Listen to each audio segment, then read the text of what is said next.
দেখছেন খবরের সন্ধানে, সবার আগে সবার পাশে। আমাদের প্রশ্ন, চৌকিদার কোথায় গেল? বলেছিল ভারতবর্ষের 2 কোটি ছেলে মেয়ের চাকরি দেব বছরে।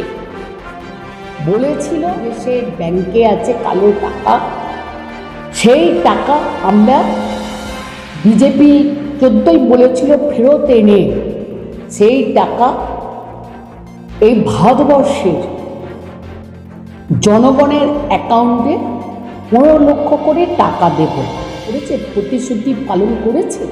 একটা প্রতিশ্রুতি তারা পালন করেছিল যে বিজেপি যদি ক্ষমতায় আসে, যে ভারতবর্ষের সম্পদ আমি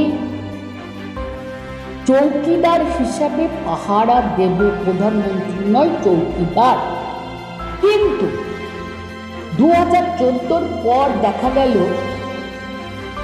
যাদের সুইস ব্যাংকের টাকা যে পরিমাণ ছিল 2014 আর আজকে 2025-এ দাঁড়িয়ে তার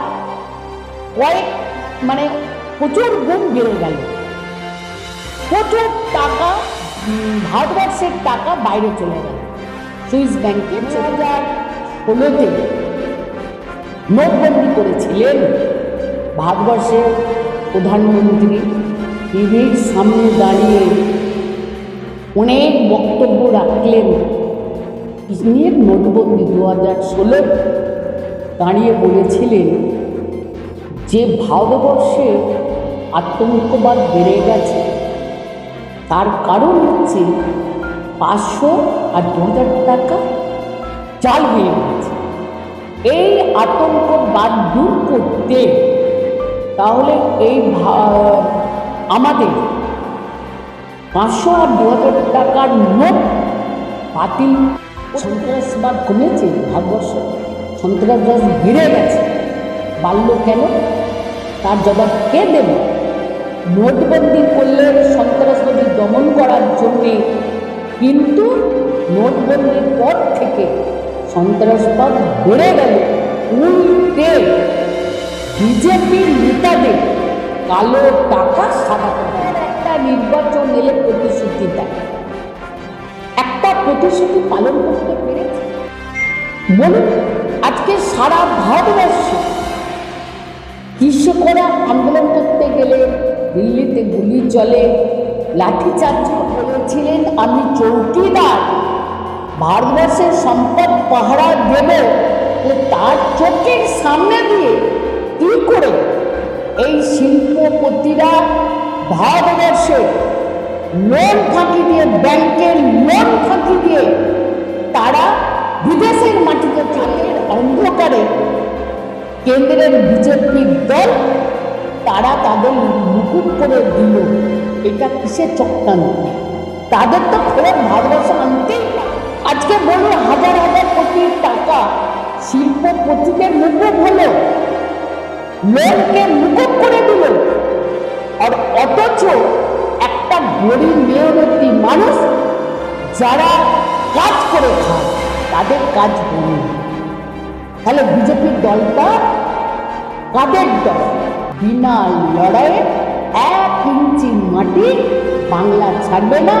সেই জন্যই আজকে বাংলার নেত্রী মমতা বন্দ্যোপাধ্যায়ের নেতৃত্বে সারা বাংলায় আন্দোলন চলছে। আপনাকে খবরের সন্ধানে স্বাগত।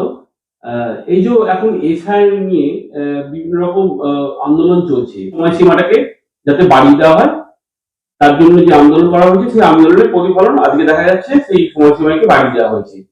এ ব্যাপারে কি বলবেন? এটা কি কিভাবে দেখছেন এই জিনিসটাকে? এটা কি আপনার একপক্ষে জয়?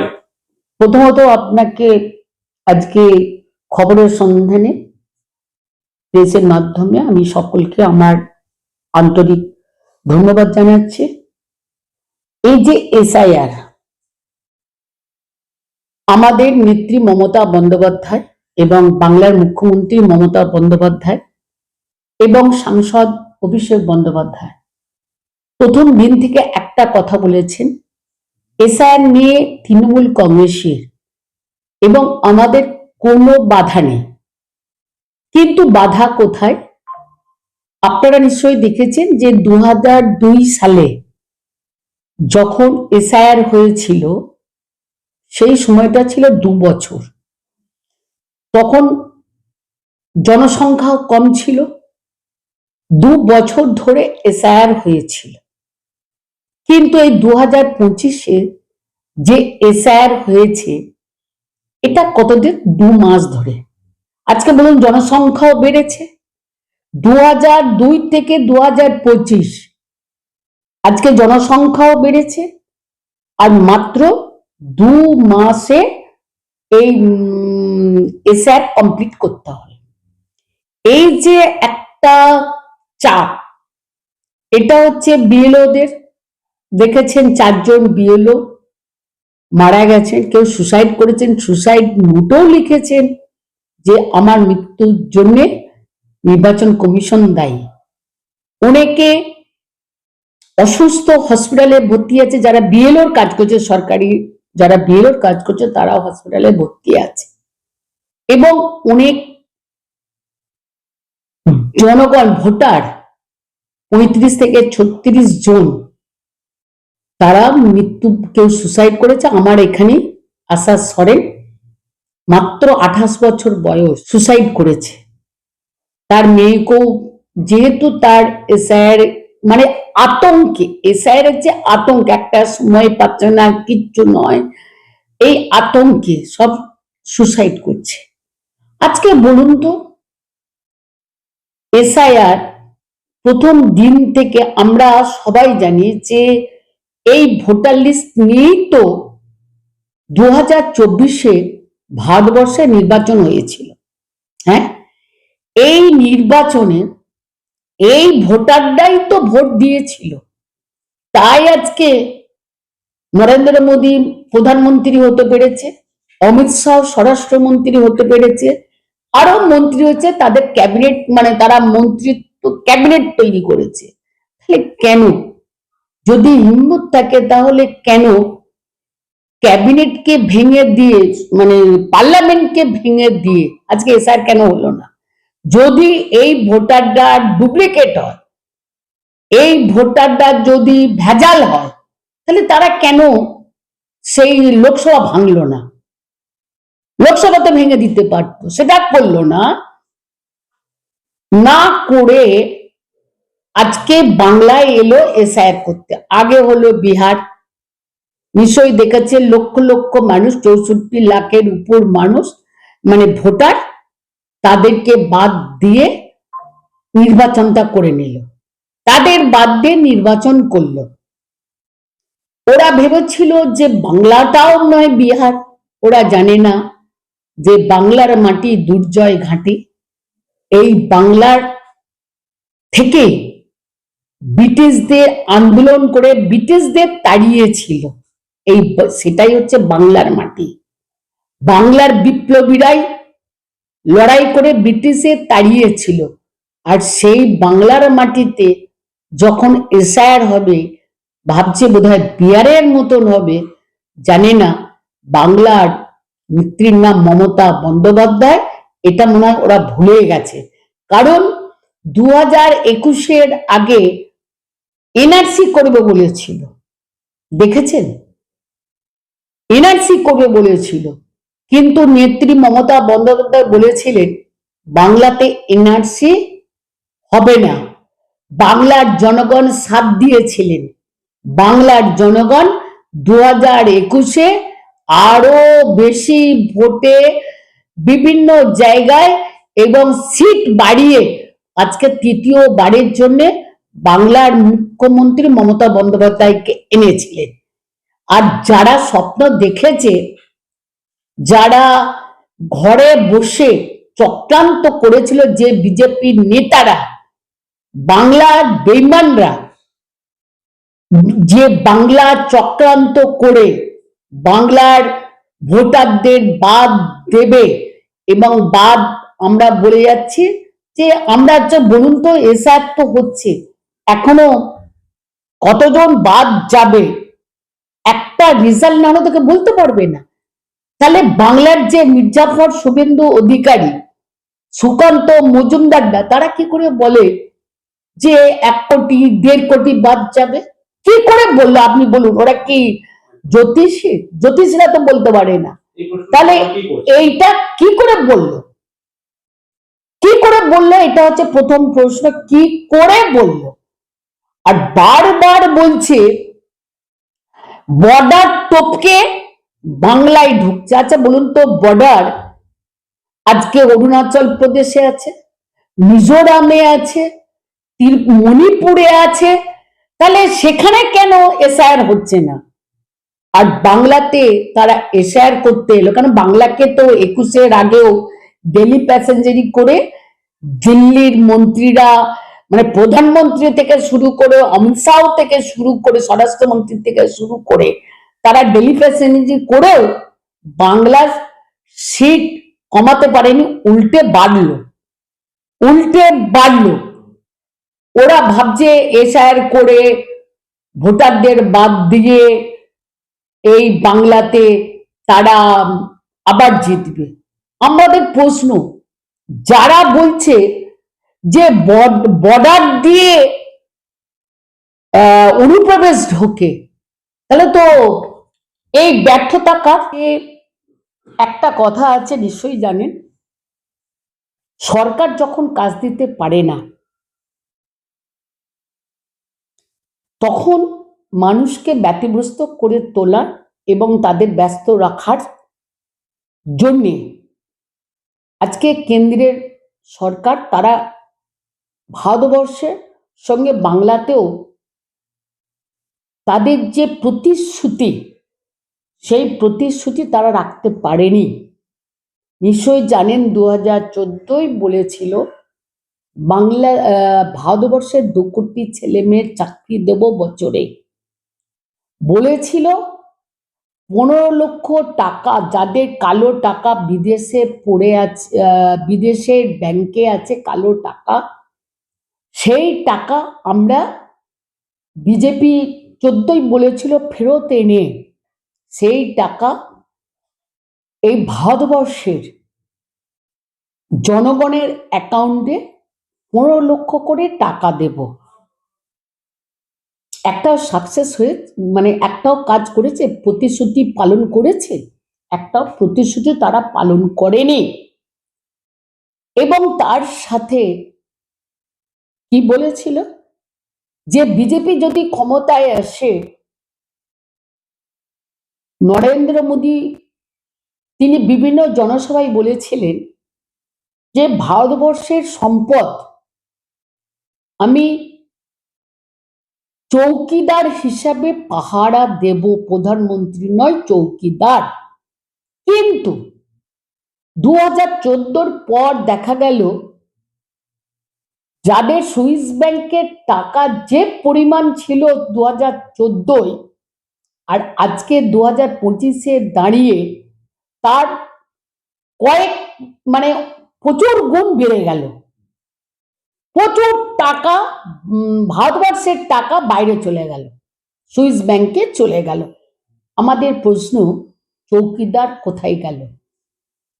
আমাদের প্রশ্ন, যে চৌকিদার 2016-তে নোটবন্দি করেছিলেন, ভারতবর্ষের প্রধানমন্ত্রী টিভির সামনে দাঁড়িয়ে অনেক বক্তব্য রাখলেন নিয়ে, নোটবন্দি 2016 দাঁড়িয়ে বলেছিলেন যে ভারতবর্ষে আতঙ্কবাদ বেড়ে গেছে, তার কারণ হচ্ছে 500 আর 2000 টাকা চাল হয়ে গেছে।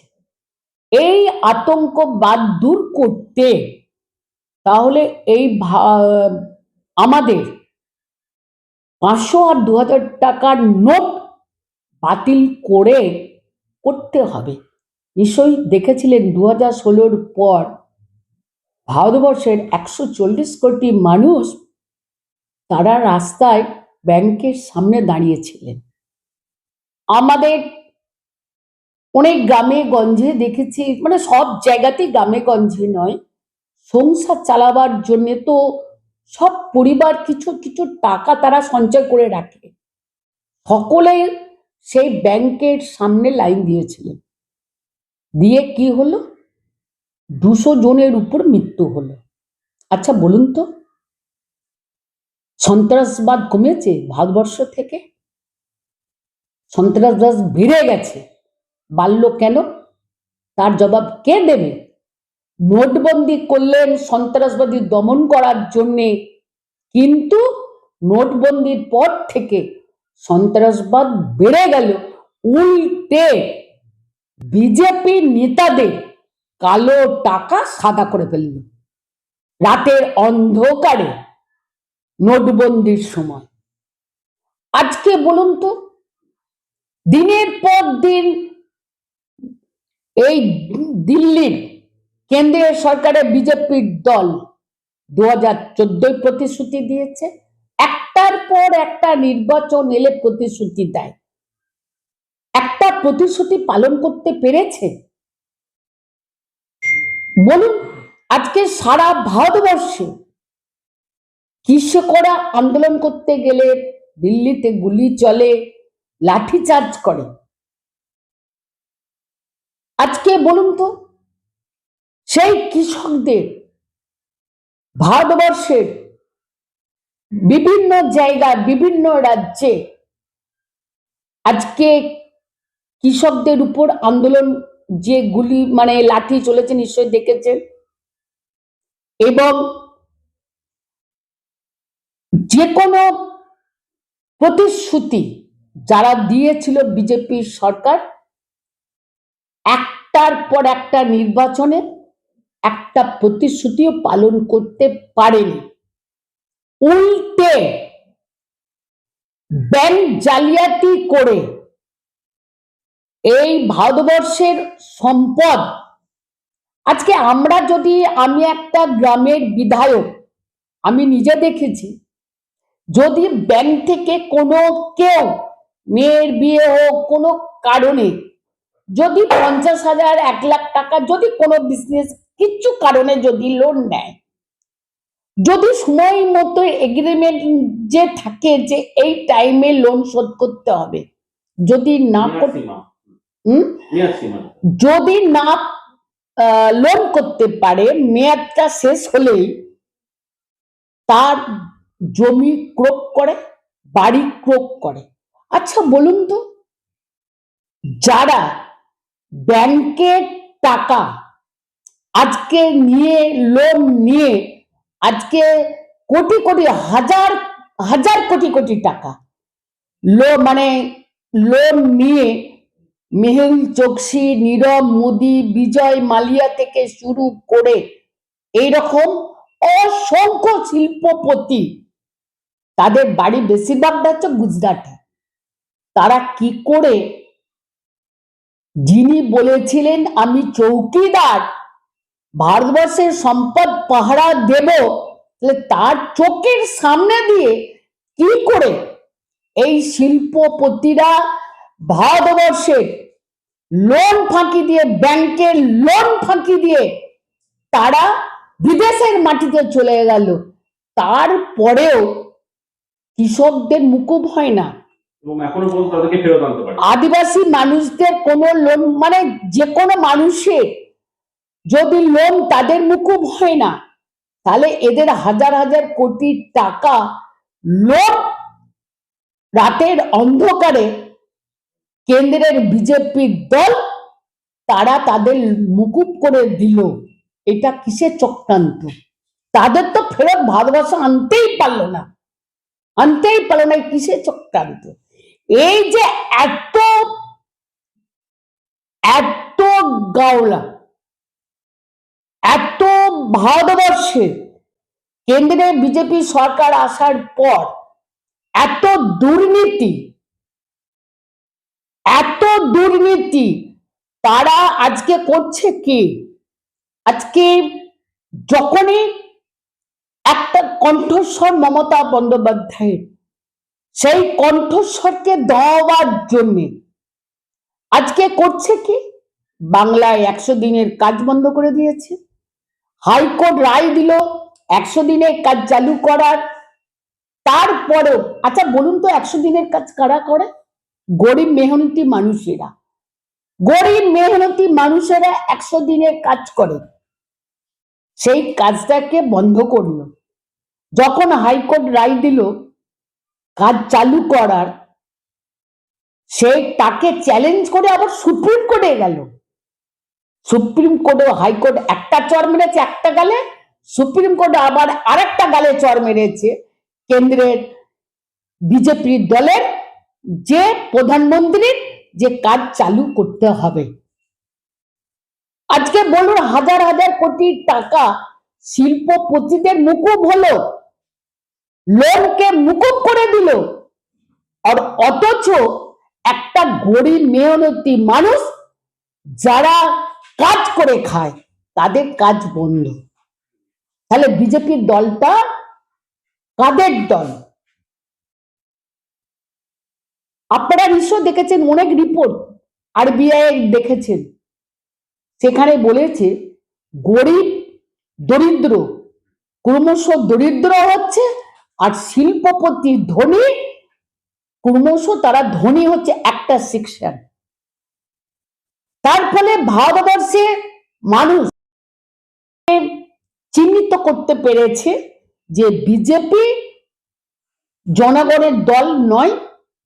তাই তারা আজকে চারিদিকে যে ভোটগুলো হয়েছে, আমরা তো মনে করি এই যে এসআইআর করে ভোট করলো, মহারাষ্ট্রে ভোট করলো, কি করলো, 3 মাসে লক্ষ লক্ষ লক্ষ ভোট বাড়িয়ে নিল। সবটাই তো জোট চুরি করে জিতেছে, সবটাই তো জোট চুরি করে জিতেছে। কিন্তু বাংলায় যখন পাচ্ছে না মমতা বন্দ্যোপাধ্যায়ের কণ্ঠস্বরকে স্তব্ধ করার, তাই তারা ভাবছে ভিতরে পিছনে দরজা দিয়ে ঢুকবে, কিন্তু ওটা জানে না এটা হচ্ছে বাংলা, বাংলার মাটি দুর্জয় ঘাঁটি, এটা হচ্ছে রবীন্দ্রনাথের বাংলা, এটা হচ্ছে স্বামী বিবেকানন্দের বাংলা, এটা হচ্ছে নজরুলের বাংলা, এটা হচ্ছে বিনয় বাদল দীনেশের বাংলা, এটা হচ্ছে ক্ষুদিরাম বোসের বাংলা। এই বাংলা আমাদের শিখিয়েছে যে বিনা লড়াইয়ে 1 ইঞ্চি মাটি বাংলা ছাড়বে না। সেই জন্যই আজকে বাংলার নেত্রী মমতা বন্দ্যোপাধ্যায়ের নেতৃত্বে সারা বাংলায় আন্দোলন চলছে। প্রথমত বলছি শুভেন্দু অধিকারীকে আমাদের একটা প্রশ্ন, 14 থেকে 25 একটা প্রকল্প বলুন যে প্রকল্পটা বাংলার মানুষ উপকৃত হয়েছে। আপনাকে আমি প্রথমেই একটা কথা বললাম, 14 থেকে 25 অনেক প্রতিশ্রুতি দিয়েছে। বাংলার 100 দিনের কাজ বন্ধ, ঘরের টাকা বন্ধ, রাস্তার টাকা বন্ধ, জলের টাকা বন্ধ, সব সব বন্ধ করে রেখে দিয়েছে। এত বঞ্চনা যখন বাংলার মানুষ আজকে দেখছে যে বিজেপির কাছ থেকে তারা কিছু পায়নি, এবং তারাও দেখেছে যে বাংলার মানুষকে ব্যস্ত রাখতে হবে, যেন কেউ প্রশ্ন না করতে পারে এই পেল না কেন, চাকরি কেন, 2 কোটি চাকরি হলো না কেন, 15 লক্ষ টাকা, তার কারণ কি, এই প্রশ্নগুলো তো করবে। তার আগে কি কাগজ খোঁজো, কাগজ খোঁজো, মানুষ এখন কাগজ খুঁজতে ব্যস্ত, মুখটা ঘোরাবার জন্য আজকে বিজেপির নেতারা এই চক্রান্ত করেছে, কিন্তু সাকসেসফুল হতে পারবে না। আমরা যে সিট 2021-এ পেয়েছিল তৃণমূল কংগ্রেস আর মমতা বন্দ্যোপাধ্যায়ের নেতৃত্বে, 2026-এ 250-এর উপর সিট পাবে, আরো বেশি পাবে সিট। আরেকটা বিষয় হচ্ছে আপনারা কতটা আশাবাদী এই এখন কংগ্রেস যেভাবে লড়াইতে নেমেছে এবং তারাও বলছে যে আমরা একা লিড দেব, সেই জায়গা থেকে দাঁড়িয়ে তৃণমূল কতটা আশাবাদী আগামী নির্বাচনের? প্রথমত হচ্ছে আপনাকে বলি, কংগ্রেস সিপিএম বিজেপি তো একই, তারা তো বিগত দিনও 2021-এ আমরা দেখেছি এই বাংলায়, 2024-ও আমরা দেখেছি এই বাংলায়, আমরা এই বাংলায় দেখেছি তারা কি লড়াই করবে। তারা কি লড়াই করবে? তারা তো বিজেপির সাথে অলরেডি সেটেই আছে, নতুন করে তো বলার নেই, এটা বাংলার মানুষ দেখেছে। অতএব তারা কি করলো আমাদের কোনো প্রয়োজন নেই। বাংলার মুখ্যমন্ত্রী মমতা বন্দ্যোপাধ্যায় আজকে বাংলার প্রত্যেকটা ঘরে ঘরে পৌঁছে গেছে। কিভাবে?